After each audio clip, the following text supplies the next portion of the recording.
নমস্কার বন্ধুরা, কেমন আছেন সবাই? আশা করছি সবাই খুব ভালো আছেন আর আমরাও খুব ভালো আছি। আমি অর্পিতা অপু শুভ সংসার থেকে।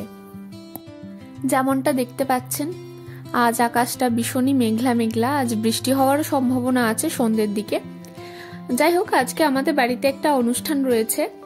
এই তো ঠিক আগের বছর এই মাসেই আমাদের বিয়ে হয়েছিল, আর আজ দেখতে দেখতে কি করে যে একটা বছর পেরিয়ে গেল কিছুই বুঝতে পারলাম না। তাই আমাদের এই বিশেষ দিনটা স্মরণীয় করতে এখানকারই হাতে গোনা কিছু বন্ধুদের আমন্ত্রণ করেছি। সকাল সকাল ঘুম থেকে উঠেছি, অনেক আয়োজন, অনেক রান্না বান্না করতে হবে। সবার আগে রুমটা পরিষ্কার করে নিলাম। আমি ওই দিকটা সামলাচ্ছিলাম আর এইদিকে শুভ সকালের চা বানিয়ে নিল। চা ছাড়া যেন আমাদের দিনটা শুরুই হতে চায় না। চায়ের পর্ব মিটতে মিটতে এরপর রান্না বান্নার পালা। কিন্তু রান্না বান্না করে তো এখানেই আমাকে রাখতে হবে, তাই আগে টেবিলটা ভালো করে পরিষ্কার করে নিচ্ছি। প্রতিদিনই একটু একটু করে পরিষ্কার করে রাখি, আর আজকেও তার ব্যতিক্রম হলো না। আজকেও একটু পরিষ্কার করে নিলাম। আর আপনাদের তো বলতেই ভুলে গেছি আজকের মেনুতে কি কি রয়েছে। আজকের মেনুতে রয়েছে রাজমা, ফ্রায়েড রাইস, চিলি পনির আর প্লেন নান। এই টি টেবিলটাও একটু পরিষ্কার করে নিচ্ছি।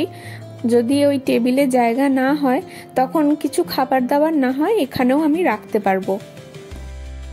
আগের দিন রাত্রে রাজমাটা ভিজিয়ে রেখেছিলাম, তো সেটাই এখন প্রেসার কুকারে সেদ্ধ করতে বসিয়েছি।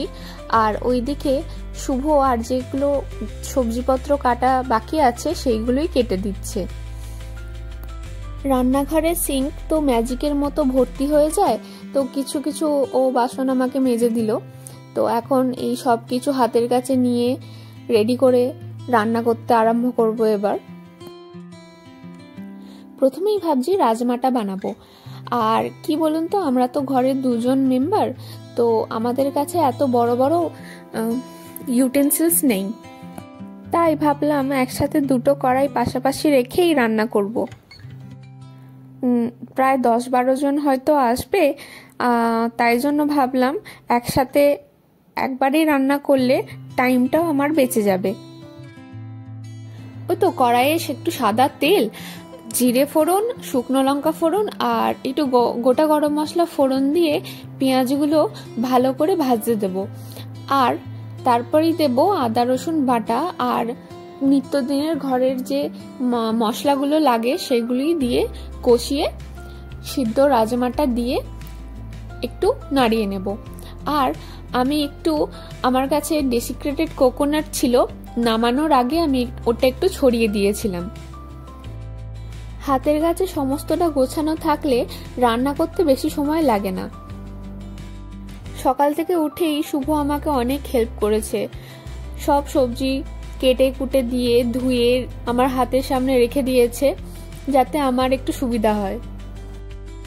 আগের দিনও দুজনে মিলে শপিংয়ে গিয়ে অনেক কেনাকাটা করেছি আজকের জন্য। বেশ কিছু অ্যালুমিনিয়ামের ট্রে কিনেছি, যাতে রান্না বান্না করে ওই ট্রের উপর আমরা রাখতে পারি। আজকের এই বিশেষ দিনটার জন্য আমরা কর্তাগিন্নি দুজনেই বেশ এক্সাইটেড ছিলাম। সাথে অনেকটা মন খারাপও ছিল।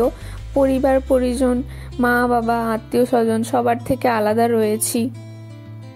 তাও মন খারাপ করে লাভ নেই। আমরা যারা বিদেশ বিভুঁইয়ে থাকি, এই বিশেষ দিনগুলোতে কিছু বন্ধুদের পাশে পেলেও যেন পরিবারের কাছে না থাকার আক্ষেপটা কিছুটা হলেও ভুলতে পারি। আচ্ছা, আবার ওই একইভাবে দুটো কড়াই বসিয়ে নিয়েছি পাশাপাশি। তারপর একটু তেলে বেশ অনেকটা করে রসুন ফোড়ন দিয়ে এই কাটা পেঁয়াজ আর ক্যাপসিকামগুলো দিয়ে একটু ভেজে তার সাথে কিছু সস দিয়ে দিলাম। বুঝতেই পারছেন এখানে এবার চিলি পনিরের প্রিপারেশন চলছে। এরপর এর মধ্যে সসটা মাখিয়ে এলে জল দিয়ে দেব। তারপর একটু ফুটতে শুরু করলে কর্নফ্লাওয়ারের একটু স্লারি দিয়ে দেব। ব্যাটারটা ঘন হলে তারপর পনির দিয়ে দেব। এটা তো একদম বানানো ইজি। জানেন তো, জাপানি স্টোরগুলোতে আমরা না কোনোদিন পনির দেখতে পাইনি। আমাদের যখনই পনিরের দরকার পড়ে তখন আমরা ইন্ডিয়ান স্টোর বা বাংলাদেশি স্টোরগুলো থেকে আমরা অর্ডার করি। তো এখানে না ফ্রেশ পনির পাওয়া যায় না, এখানে পনিরগুলো ফ্রোজেন পনির আমরা পাই। তবে এবারের যে প্যাকেটটা আমরা অর্ডার করেছিলাম দেখলাম বেশ কাটাই রয়েছে, আমাকে আর এক্সট্রা করে হেডেক নিয়ে কাটতেও হয়নি। এখানে আমরা দুজন মিলে খাবারগুলোকে প্লাস্টিক র্যাপার দিয়ে র্যাপ করে নিচ্ছি। এরপর সব শেষে এসেছি রাইসটা বানাতে। রাইসটার জন্য বেশি কিছু ঝক্কি করছি না, একটু তেল নিয়েছি আর কিছু কাটা সবজি নিয়েছি, দিয়ে কাটা সবজিগুলোকে তেলের মধ্যে দিয়ে একটু ভালো করে ভেজেছি।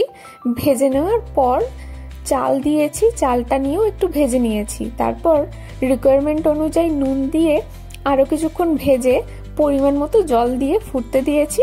ব্যাস, তাহলেই আমার ফ্রাইড রাইস রেডি হয়ে গেছে।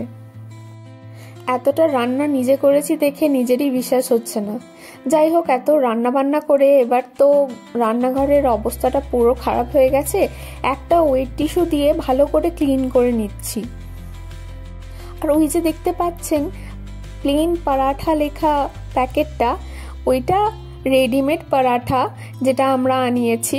ওইটা জাস্ট খাবার সময় একটু গরম তাওয়াতে সেঁকে দেব, তাহলেই রেডি হয়ে যাবে। আমাকে শুভ বলল এখন কিছু করতে হবে না, যখন ওরা খাবে তখন গরম গরম সার্ভ করবি। এদিকে কিচেনটা পরিষ্কার করে কিছু বাসন ছিল সেইগুলো মেজে নিজেদেরও যেতে হবে রেডি হতে। অনেকটাই সময় হয়ে গেল। দেখেছেন এখনো স্টার্টার বানানোই বাকি, একদম মাথা থেকে ভুলে গিয়েছিলাম। তবে স্টার্টারে কিছু ছিমছাম খাবারও রেখেছি আমরা, যেমন একটা রেখেছি কর্ন চাট। এই সুইট কর্নগুলো ক্যানে আমাদের এখানে বিক্রি হয়, তো একটু তার সাথে শশা কুচি আর এই যেটা দেখতে পাচ্ছেন সেটা হচ্ছে লেবুর রস। এইভাবে এখানে শিশিতে করে বিক্রি হয় লেবুর রস, সাথে একটু শশা কুচিও দেব। ননভেজ স্টার্টার আইটেম তো মাথায় অনেক আছে, কিন্তু ভেজিটেরিয়ান স্টার্টার একটু মাথা থেকে বার করতে হয়েছে। আর এখানকার স্টোরগুলোতে ভেজ আইটেম খোঁজা ইম্পসিবল। যাই হোক, একটু লঙ্কা কুচি দিলাম আর একটু গাজর গ্রেট করে দিয়ে দিলাম। এরপর একটু ভাজা মশলা আর নুন দিয়েছি।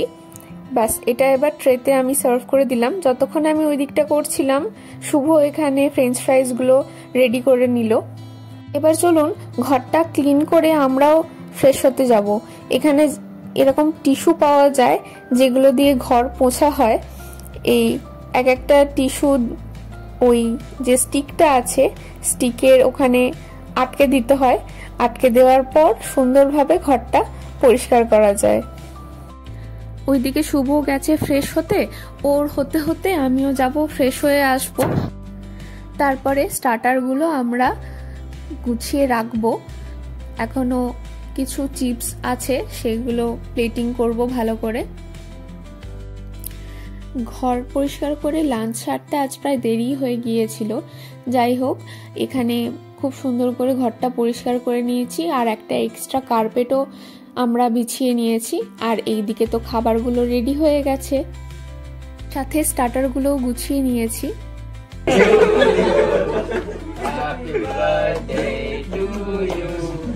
Happy birthday of your marriage.